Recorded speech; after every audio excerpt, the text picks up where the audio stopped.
اشہد لک بہا عند اللہ، اگر آپ اس کلمے کو پڑھ لیں گے تو اس کی بدولت میں قیامت کے دن اللہ کے پاس سفارش کروں گا کہ اللہ میرے چچا ابو طالب کو تو معاف کر دے، بخش دے، لہٰذا اے میرے چچا جان آپ اس کلمے کو پڑھ لیجئے۔ اللہ کے رسول نے اپنے چچا ابو طالب سے ایک ریکویسٹ کیا، اتنکر من ھذا شیئا، اے میرے بندہ بتاؤ کہ ان گناہوں میں سے کسی گناہ کا تم انکار کرو گے؟ اظلمک کتبنی الحافظون، یہ بتاؤ کیا لکھنے والے کرامن کاتبین فرشتوں نے کچھ زیادہ لکھ دیا ہے؟ تو بندہ کہے گا لا یا رب، نہیں اللہ ایسی بات نہیں ہے، میں آج کسی بھی گناہ کا انکار نہیں کر سکتا، جتنا گناہ لکھا ہے یہ گناہ واقعی میں نے کیا ہے۔ اما بعد فإن خیر الحدیث کتاب اللہ وخیر الہدی ہدی محمد صلی اللہ علیہ وسلم وشر الامور محدثاتها وكل محدثة بدعة وكل بدعة ضلالة وكل ضلالة في النار۔ اعوذ باللہ من الشیطان الرجیم، بسم اللہ الرحمن الرحیم۔ وما ارسلنا من قبلك من رسول الا نوحی الیہ انہ لا الہ الا انا فاعبدون۔ محترم بزرگوں، عزیز دوستوں، چھوٹے پیارے بچوں، میں نے آپ کے سامنے خطبہ مسنونہ کے بعد ایک آیت کریمہ پڑھی ہے۔ اس مناسبت سے آج ہمارا عنوان ہے کلمہ توحید لا الہ الا اللہ کی اہمیت اور فضیلت۔ اس عنوان کو سننا اور سمجھنا اس شخص کے لیے مفید ثابت ہوگا جو اس سے پہلے والا عنوان لا الہ الا اللہ کے شروط سن لے، اس لیے کہ بنا بنیاد کے عمارت کھڑی نہیں ہو سکتی، اور لا الہ الا اللہ کی جو 7 شرطیں ہیں ان کا جاننا اور ان کو سمجھنا اور اس کے مطابق عمل کرنا ہم تمام لوگوں کے لیے ضروری ہے۔ تو لا الہ الا اللہ کی فضیلت کیا ہے، اس پر ایک حدیث ملاحظہ ہو۔ عن ابی سعید الخدری رضی اللہ تعالی عنہ قال قال رسول اللہ صلی اللہ علیہ وسلم قال موسیٰ علیہ الصلاۃ والسلام یا رب علمنی شیئا اذکرک وادعوک بہ قال قل یا موسیٰ لا الہ الا اللہ قال یا رب کل عبادک یقولون ھذا قال یا موسیٰ لو ان السماوات السبع وعامرهن غیری والارضین السبع فی کفۃ ولا الہ الا اللہ فی کفۃ مالت بہن لا الہ الا اللہ، رواه ابن حبان والحاکم والصححہ۔ حضرت ابو سعید خدری رضی اللہ تعالیٰ عنہ بیان کرتے ہیں کہ اللہ کے رسول نے حضرت موسیٰ علیہ السلام کے بارے میں ایک چھوٹا سا واقعہ بیان فرمایا۔ وہ چھوٹا سا واقعہ کیا ہے؟ وہ یہ ہے کہ ایک مرتبہ حضرت موسیٰ علیہ السلام نے اللہ رب العزت سے درخواست کی، یا رب علمنی شیئا، اے ہمارے پروردگار ہمیں ایسی کوئی چیز سکھا دے ادعوک واذکرک بہ، جس کے ذریعے سے ہم تجھے پکارا کرے اور تجھ سے مانگا کرے۔ حضرت موسیٰ علیہ السلام نے اللہ تعالیٰ سے کیا عرض کیا؟ حضرت موسیٰ علیہ السلام نے اللہ تبارک و تعالیٰ کی بارگاہ میں درخواست پیش کی کہ اللہ ایک ایسا کلمہ سکھا دے جس کے ذریعے سے میں تجھے یاد کروں اور تجھ سے مانگا کروں، ایک کلمہ سکھا دے۔ تو اللہ تبارک و تعالیٰ نے وہ کلمہ سکھایا جو کلمہ اللہ کے نزدیک انتہائی اہمیت کا حامل کلمہ ہے۔ وہ کون سا کلمہ ہے؟ اللہ تعالیٰ نے کہا اے موسیٰ آپ لا الہ الا اللہ کہا کیجئے۔ حضرت موسیٰ علیہ السلام نے کہا اے اللہ کل عبادک یقولون ھذا، تیرا ہر بندہ جو توحید پرست ہے، توحید پر قائم ہے اور قائم رہنا چاہتا ہے، وہ تو لا الہ الا اللہ کہتے ہی ہیں، تو ہمارے لیے کچھ ایکسٹرا ہونا چاہیے، کچھ الگ کلمہ ہونا چاہیے۔ تو حضرت موسیٰ علیہ السلام کو اللہ تبارک و تعالیٰ نے بتایا کہ اس کی اہمیت کیا ہے۔ اس سے پہلے حضرت موسیٰ علیہ السلام اس کلمے کی اہمیت سے ناواقف تھے۔ اللہ تبارک و تعالیٰ نے فرمایا اے موسیٰ اس کلمے کی اہمیت جان لو کہ اگر ساتواں آسمان کو اور ساتواں آسمان کے اوپر رہنے والے باشندوں کو، وہاں کے رہنے والے مخلوقات کو ایک پلے میں رکھ دیا جائے اور ایک پلے میں کلمہ توحید لا الہ الا اللہ کو رکھ دیا جائے تو تمہارا کیا خیال ہے؟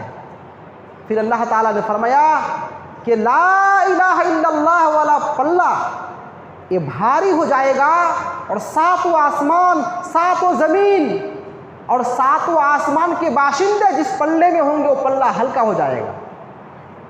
اس کلمے کی اتنی بڑی اہمیت ہے اور اتنی نیکی ہے اس کلمہ کو کہنے میں۔ سوچ سکتے ہیں کہ کلمہ توحید لا الہ الا اللہ کتنا بڑا ہے، ایک لائن بھی نہیں ہوگا۔ اس کلمے کو ادا کرنا، کہنا اللہ کو اتنا پسند ہے کہ ساتواں آسمان کو ایک طرف، ساتواں آسمان کے باشندوں کو ایک طرف ایک پلے میں رکھ دے اور اس کلمہ کو ایک پلے میں رکھ دے تو ایک کلمہ بھاری ہو جائے گا اور ساتواں آسمان اور اس کے باشندے جس پلے میں ہوں گے وہ ہلکا ہو جائے گا۔ اس کلمے کی اہمیت ہے۔ اس حدیث کو آپ نے سنا، اس حدیث پاک سے کئی باتیں معلوم ہوتی ہیں۔ ایک بات یہ معلوم ہوئی کہ جانکار والوں سے پوچھنا چاہیے، اہل علم سے سوال کیا جا سکتا ہے۔ جیسا کہ حضرت موسیٰ علیہ السلام نے اللہ تعالیٰ سے پوچھا تو اللہ تعالیٰ عالم ہے، سب سے بڑا عالم ہے، اللہ سے بڑھ کر کوئی جانتا ہی نہیں ہے، تو جاننے والوں سے پوچھا، تو جاننے والوں سے پوچھنا چاہیے۔ اور ایک مسئلہ یہ معلوم ہوا کہ جب جاننے والوں سے پوچھا جائے تو صحیح مشورہ دینا چاہیے، صحیح رہنمائی کرنی چاہیے۔ جیسے کہ اللہ تبارک و تعالیٰ نے حضرت موسیٰ علیہ السلام کو ایک صحیح دعا سکھلایا اور اس کی اہمیت سے بھی آگاہ کیا، واقف کیا۔ تو یہ لا الہ الا اللہ کی فضیلت پر پہلی حدیث تھی۔ لا الہ الا اللہ کی فضیلت پر ایک حدیث اور ملاحظہ ہو۔ عن سعید بن المسیب عن ابیہ قال لما حضرت ابا طالب الوفاة جاءه رسول الله صلى الله عليه وسلم فوجد عنده ابا جهل وعبد الله بن ابي امية بن المغيرة فقال رسول الله صلى الله عليه وسلم يا عمي قل لا اله الا الله كلمة اشهد لك بها عند الله فقال ابو جهل وعبد الله بن ابي امية يا ابا طالب اترغب عن ملة عبد المطلب فلم يزل رسول الله صلى الله عليه وسلم يعرضها عليه ويعيد له تلك المقالة حتى قال أبو طالب آخر ما كلمهم هو على ملة عبد المطلب وأبى أن يقول لا إله إلا الله فقال رسول الله صلى الله عليه وسلم والله لأستغفرن لك ما لم أنه عنك فأنزل الله عز وجل ما كان للنبي والذين آمنوا ويستغفروا للمشركين ولو كانوا أولي قربى من بعد ما تبين لهم أنهم أصحاب الجحيم وأنزل الله عز وجل في أبي طالب فقال لرسول الله صلى الله عليه وسلم إنك لا تهدي من أحببت ولكن الله يهدي من يشاء رواہ مسلم فی کتاب الایمان۔ یہ پوری حدیث آپ کے سامنے میں نے پیش کی ہے۔ حدیث کا ترجمہ سنیے، اور اس حدیث پاک میں بھی ایک واقعہ بیان کیا گیا ہے۔ اس واقعہ سے، اس قصے سے ہمیں سبق کیا ملتا ہے وہ سیکھیے۔ حضرت سعید ابن مسیب اپنے باپ سے روایت کرتے ہیں کہ اللہ کے رسول اپنے چچا ابو طالب کے پاس آئے جب ابو طالب کی روح قبض ہونے کا وقت آ چکا تھا، یعنی مرض الموت میں تھا، قریب تھا کہ اب ابو طالب کا روح قبض ہو جائے، وہ مر جائے۔ اللہ کے رسول دوڑے دوڑے اپنے چچا ابو طالب کے پاس آئے اور بیٹھ گئے۔ تو فوجد عندہ ابا جہل، تو اللہ کے رسول نے اپنے چچا ابو طالب کے پاس ابو جہل کو بیٹھا ہوا پایا، اور عبداللہ بن امیہ یہ بھی کافر تھا، اس کو بھی ابو طالب کے پاس بیٹھا ہوا پایا۔ تو اللہ کے رسول آئے تھے کچھ مفید مشورہ دینے کے لیے، تو اللہ کے رسول نے اپنے چچا ابو طالب سے ایک ریکویسٹ کیا، اے میرے چچا ابو طالب، آپ اپنی زندگی کے آخری مرحلے میں ہیں، آخری لمحے میں ہیں، نہ جانے کب آپ کی روح قبض ہو جائے، میری گزارش ہے کہ آپ کلمہ توحید لا الہ الا اللہ پڑھ لیجئے، اشہد لک بہ عند اللہ۔ اگر آپ اس کلمہ کو پڑھ لیں گے تو اس کی بدولت میں قیامت کے دن اللہ کے پاس سفارش کروں گا کہ اللہ میرے چچا ابو طالب کو تو معاف کر دے، بخش دے، لہٰذا اے میرے چچا جان آپ اس کلمے کو پڑھ لیجئے۔ اللہ کے رسول نے اپنے چچا ابو طالب سے ایک ریکویسٹ کیا۔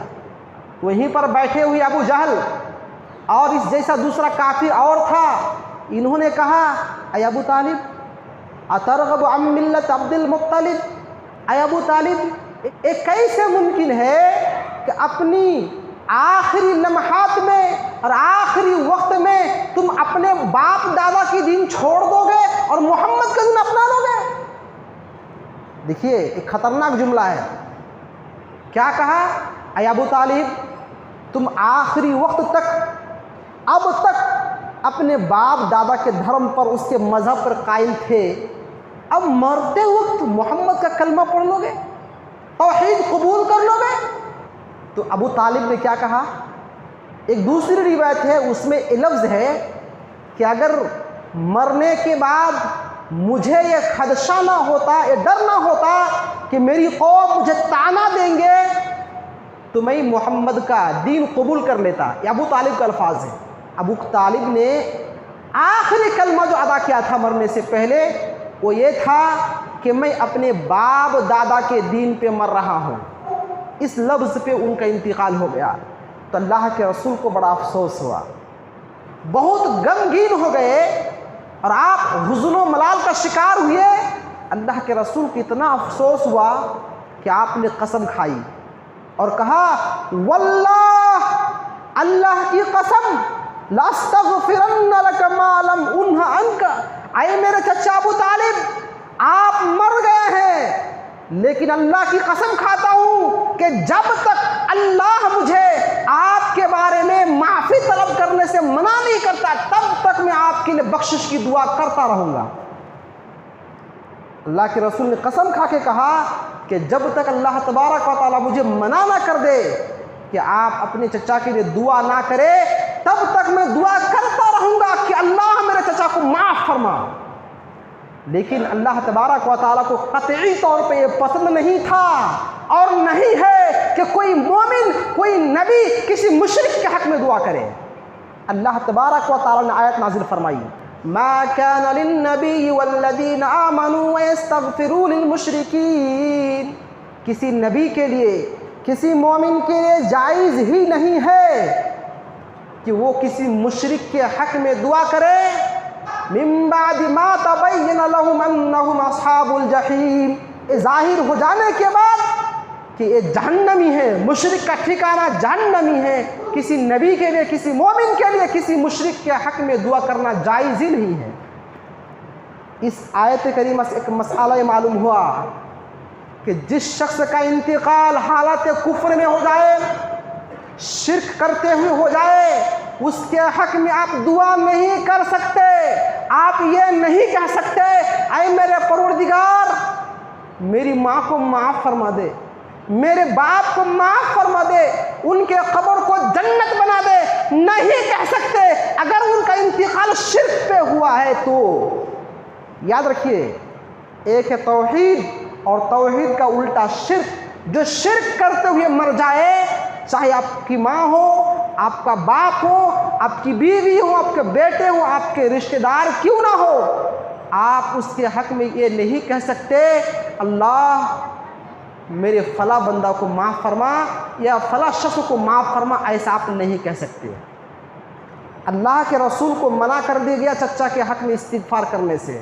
اس سے کیا معلوم ہوا کہ ابو طالب کا انتقال حالت کفر میں ہوا ہے۔ اور پھر ایک آیت اور نازل ہوئی، سورہ قصص کی آیت، اللہ تبارک و تعالیٰ نے کہا انک لا تہدی من احببت ولکن اللہ یہدی من یشاء۔ اے میرے نبی، آپ جسے چاہے اسے ہدایت نہیں دے سکتے، کہ آپ جسے چاہے وہ مومن ہو جائے یہ ممکن نہیں ہے۔ ہدایت کا مالک اللہ تعالیٰ ہے، راستہ دکھانے والا نبی ہوتے ہیں، لیکن ہدایت کے راستے پہ چلانا اور ہدایت دے دینا یہ اللہ کا کام ہوتا ہے۔ اس حدیث پاک سے کیا معلوم ہوا؟ حدیث پاک سے جو میسج، جو پیغام ہمیں دینا ہے وہ یہ ہے کہ کلمہ توحید لا الہ الا اللہ پر اگر آپ کو موت آئے تو آپ خوش نصیب ہیں، آپ جنتی ہیں۔ ایک حدیث اور سن لیجیے، حدیث ابو داؤد کی ہے، عن معاذ بن جبل رضی اللہ تعالی عنہ قال قال رسول اللہ صلی اللہ علیہ وسلم من کان آخر کلامہ لا الہ الا اللہ دخل الجنہ۔ اللہ کے رسول ارشاد فرماتے ہیں جن کا آخری کلمہ لا الہ الا اللہ ہوگا وہ جنت میں داخل ہو جائے گا۔ تو اس حدیث کو سننے کے بعد نوجوان ساتھی اور دیگر سامعین دھوکہ نہ کھائے کہ پوری زندگی نماز سے دور رہیں گے، نیک اعمال سے دور رہیں گے، مرنے کا وقت آئے گا تو لا الہ الا اللہ پڑھ دیں گے، جنت چلے جائیں گے۔ یہ دھوکہ مت کھاؤ میرے پیارے بھائیوں۔ ایک مثال دوں گا، جب آپ کسی سخت بیمار میں مبتلا ہوتے ہیں تو اس موقع پہ آپ کے والد، آپ کی امی آپ سے پوچھتی ہے بیٹا طبیعت کیسی ہے، تو زبان میں حرکت دینا بھی پسند نہیں ہوتا۔ آپ کچھ بولنا چاہتے ہیں تو دل نہیں چاہتا، کیونکہ آپ بہت پریشان ہوتے ہیں۔ اور موت کا جو وقت ہوتا ہے نا، بہت سخت وقت ہوتا ہے، بہت خطرناک وقت ہے۔ اس وقت آپ کچھ بول نہیں سکتے جب تک اللہ تبارک و تعالیٰ آپ کو توفیق نہ دے دے، اور توفیق اسی کو ملے گی جو پوری زندگی اسلام پر ثابت رہ کر کے گزارا ہوگا۔ اتنا آسان نہیں ہے کہ ہاں مرنے کے وقت لا الہ الا اللہ کہہ دیں گے جنت چلے جائیں گے، نہیں کہہ پائیں گے میرے پیارے بھائیوں۔ اگر آپ کی زندگی قرآن و حدیث والی ہوگی تو ہی آپ لا الہ الا اللہ کہہ سکتے ہیں، ورنہ نہیں کہہ سکتے۔ یہ اللہ کے رسول سے ایک حدیث اور مروی ہے، اللہ کے رسول نے فرمایا لقنوا موتاکم قول لا الہ الا اللہ۔ اے لوگو، اپنے مرنے والے شخص کو لا الہ الا اللہ پڑھنے کی تلقین کرو، لا الہ الا اللہ کو پڑھنے کی تلقین کرو۔ اس کا کیا مطلب ہے؟ کیا اس جملے کا مطلب یہ ہے کہ جیسے ہی ہم کسی کی روح قبض ہوتے ہوئے دیکھیں تو ان کو کہیں پڑھو پڑھو لا الہ الا اللہ کہو؟ یہ مطلب نہیں ہے۔ ان کے پاس بیٹھ بیٹھ کے کہا جائے گا۔ مرض الموت مبتلا ہے، بستر پہ لیٹا ہوا ہے، آپ قریب میں ہیں تو آپ بآواز بلند کہیں گے لا الہ الا اللہ، اتنا کلمہ لا الہ الا اللہ، یہ کہتے رہیں گے تاکہ سن سن کے سامنے والا بھی کہہ دے۔ اگر یہ ایک بار کہہ دیا تو آپ دوبارہ ان کو پریشر مت ڈالیے کہ کہو، کیونکہ ایک بار کہہ دیا کافی ہے۔ ہو سکتا ہے کہ آپ ان کو کہنے کے لیے کہیں گے اور سختی کے مارے، پریشانی کی وجہ سے وہ انکار کر دے، کہہ دے بھگ ہم نہیں پڑھیں گے، کیوں پریشان کرتے ہو، ایسا کہہ سکتا ہے۔ لہٰذا اس کے پاس پڑھا جائے گا اور بیچ بیچ میں ایک ایک بار کہا جائے گا بھائی پڑھ لیجئے، آپ کے لیے ٹھیک رہے گا۔ بیچ بیچ میں کہیں گے، لیکن پریشر ڈال کے ان کو فورس ڈال کے نہیں کہا جائے گا۔ لیکن سامنے والا اگر کافر ہے، وہ پہلے ہی سے کافر ہے، تو ان کو کہا جائے گا بھائی پڑھ لیجئے پڑھ لیجئے۔ اگر انکار کرتا بھی ہے تو کوئی حرج نہیں، اگر پڑھ لیا تو الحمدللہ، پڑھ لیا تو ٹھیک ہے، اگر نہیں پڑھا تو کوئی بات نہیں، وہ پہلے ہی سے کافر ہے۔ تو یہ ہے لقنوا موتاکم قول لا الہ الا اللہ، اے لوگو اپنے مرض الموت میں مبتلا شخصوں کو لا الہ الا اللہ پڑھنے کی تلقین کرو، کیونکہ لا الہ الا اللہ اگر پڑھ لیتا ہے تو جنت چلا جائے گا۔ امام بخاری رحمہ اللہ علیہ نے اپنی بخاری کے کتاب الجنائز میں ایک باب باندھتے ہیں، باب من کان آخر کلامہ لا الہ الا اللہ۔ اس کے بعد وہب بن منبہ اس کی ایک قول نوٹ کرتے ہیں، اور قول یہ ہے قیل لوہب بن منبہ الیس لا الہ الا اللہ مفتاح الجنہ۔ حضرت وہب بن منبہ ایک امام ہیں، ان سے پوچھا گیا کیا لا الہ الا اللہ یہ جنت کے دروازے کی چابی نہیں ہے؟ یعنی لا الہ الا اللہ چابی ہے، دروازہ کھول دیں گے جنت چلے جائیں گے؟ تو حضرت وہب بن منبہ نے کہا بلا کیوں نہیں، یہ لا الہ الا اللہ جنت کی چابی ہے، جنت کی کنجی تو ہے، لیکن یاد رکھو لیس مفتاح الا لہ اسنان، چابی جو ہوتی ہے چابی کے دانت ہوتے ہیں، چابی کے دانت بھی ہوتے ہیں، لہذا جو چابی لے کے آئے گا اور چابی کے ساتھ دانت لے کے آئے گا یفتح لہ ابواب الجنہ، ان کے لیے جنت کے دروازے تو کھول دیے جائیں گے۔ اور اگر چابی لے کے آیا ہے لیکن چابی میں دانت ہی نہیں ہے لم یفتح لہ، تو اس کے لیے دروازہ نہیں کھلے گا۔ آپ جو تالا مارتے ہیں شٹر میں، دکانوں میں، گھروں میں، تو چابی بھی ہے اور چابی کے ساتھ چھوٹے بڑے ہو کے دانت بھی ہے۔ تو وہب بن منبہ اس قول سے بتانا چاہتے ہیں کہ آپ اگرچہ لا الہ الا اللہ کو اقرار کرے، پڑھے، سمجھے، سب کرے، لیکن اگر آپ کے پاس نماز نہیں ہے، آپ کے پاس روزے نہیں ہے، آپ کے پاس صدقہ و خیرات نہیں ہے، آپ کے پاس دیگر اعمال نہیں ہے، تو یہ دانت نہیں ہے، لہٰذا لا الہ الا اللہ پڑھنا کافی نہیں ہوگا۔ اگر لا الہ الا اللہ پڑھ لینا ہی انسان کے لیے جنت جانے کا باعث بن جاتا تو نماز پڑھنے کیوں آئے ہم لوگ؟ لا الہ الا اللہ پڑھتے اور گھر ہی میں بیٹھے رہتے۔ تو یاد رہے میرے پیارے بھائیوں، لا الہ الا اللہ کی بڑی اہمیت ہے، اس کلمہ توحید کی بہت بڑی اہمیت ہے، لیکن یہ اہمیت تب کام دے گی جب ہم اس کلمے کی ادائیگی کے ساتھ ساتھ اس کے معنی مفاہیم کو سمجھے، غور کرے، عمل کرے اور شریعت کے دیگر امور پہ عمل کرے تو ہی ہمارے لیے کام دے سکتا ہے۔ آخر میں ایک حدیث پڑھ کے بات ختم کرتا ہوں۔ ترمذی کی حدیث ہے، حدیث صحیح ہے، کتاب الایمان کی حدیث ہے، حضرت عبداللہ بن عامر بن عاص رضی اللہ تعالیٰ عنہ راوی ہے۔ اللہ کے رسول سے ایک حدیث بیان کرتے ہیں کہ اللہ کے رسول نے بیان فرمایا۔ کیا بیان فرمایا؟ وقت نہیں ہے ورنہ پوری حدیث پیش کرتا، ترجمہ سن لیجیے، بہت پیاری حدیث ہے۔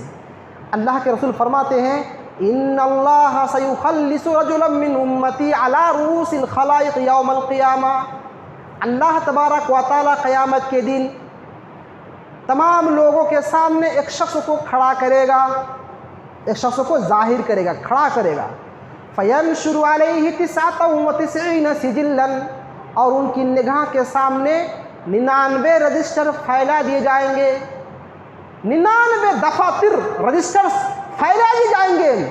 اور ایک رجسٹر کتنا بڑا ہوگا؟ اگر ہم آپ سے پوچھیں کتنا بڑا ہوگا تو آپ کہیں گے اتنی موٹی ہوگی، اتنی بڑی ہوگی، یہی کہیں گے نا۔ لیکن حدیث میں سنیے کل سجل مثل مد البصر، ایک رجسٹر اتنا بڑا ہوگا جہاں تک ان کی نگاہ جا رہی ہوگی۔ اللہ اکبر! اگر ہم لوگ اونچی جگہ پہ کھڑے ہو کے دیکھنے لگے تو کہاں تک ہماری نگاہ جائے گی؟ کم سے کم 2-3 کلومیٹر تک چلی جائے گی آرام سے۔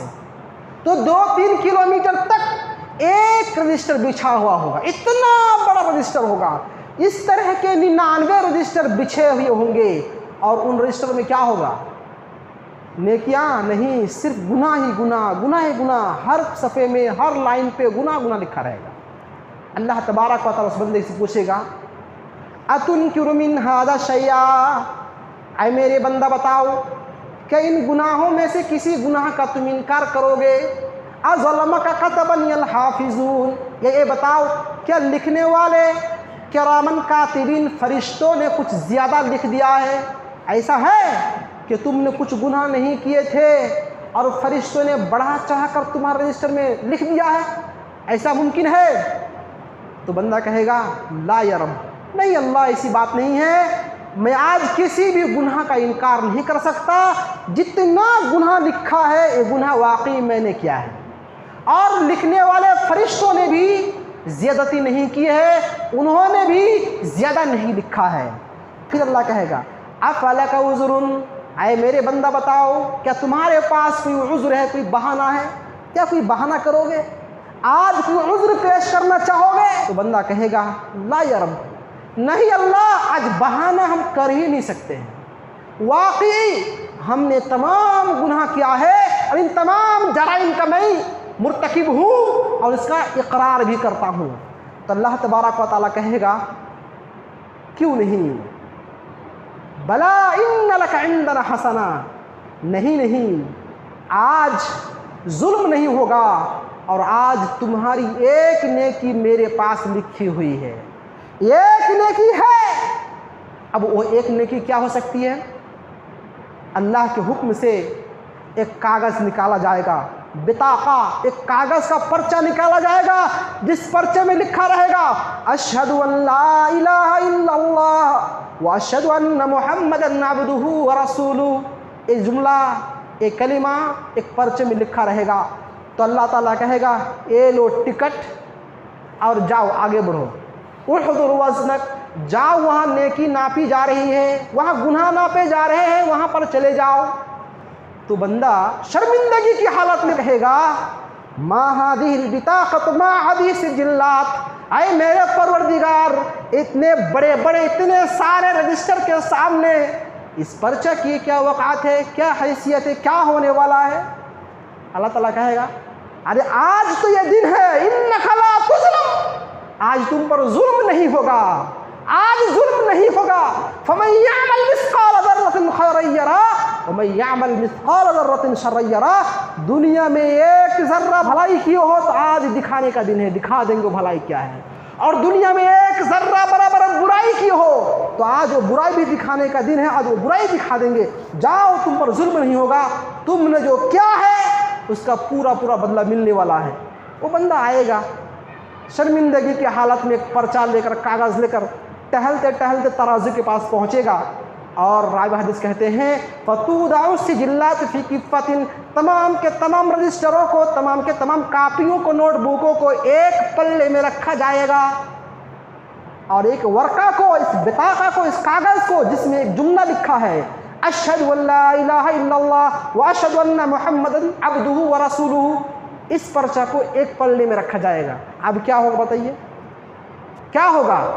تو فتاشت السجلات، تمام کے تمام رجسٹر والے پلے ہلکے ہو جائیں گے، اور وثقلت البطاقہ، جس میں وہ پرچہ ہوگا وہ پرچہ والا پلہ بھاری پڑ جائے گا۔ راوی حدیث کہتے ہیں فلا یثقل مع اسم اللہ شیء، اللہ کے نام کے سامنے کوئی چیز وزن ہو ہی نہیں سکتی ہے، اللہ کے نام کے سامنے کوئی چیز بھاری ہو جائے یہ ممکن ہی نہیں ہے۔ تو حدیث پاک سے کیا معلوم ہوا؟ اس حدیث پاک سے یہ بات معلوم ہوئی کہ کلمہ توحید لا الہ الا اللہ کی بڑی اہمیت ہے۔ کب اس کی اہمیت ہوگی؟ جب آپ اس کلمہ کا اقرار کریں گے، اس کلمہ کے معنی مفاہیم کو سمجھیں گے، اس کے تقاضے پر عمل کریں گے، اور آپ پوری زندگی اپنے آپ کو شریعت کا پابند بنا رکھیں گے، تو یہ پلہ آپ کا بھاری ہو جائے گا اور آپ نجات پا جائیں گے۔ ہم تمام کے تمام چاہتے ہیں کہ ہم لوگ جنت چلے جائیں، لیکن ہم لوگ کام ایسا کرتے ہی نہیں ہیں جو کام ہمیں جنت میں لے جانے کا ذریعہ بنے۔ اللہ تعالیٰ سے ہم دعا کرتے ہیں اللہ تعالیٰ ہم سب کو نیک عمل اور نیک سمجھ کی توفیق نصیب فرمائے، مرتے دم تک توحید پر قائم رکھے، اور جب ہماری روح قبض ہو تو اللہ تبارک و تعالیٰ ہم تمام لوگوں کو کلمہ توحید لا الہ الا اللہ پڑھنے کی توفیق دے۔ آمین ثم آمین، وصلی اللہ علیہ محمد وسلم۔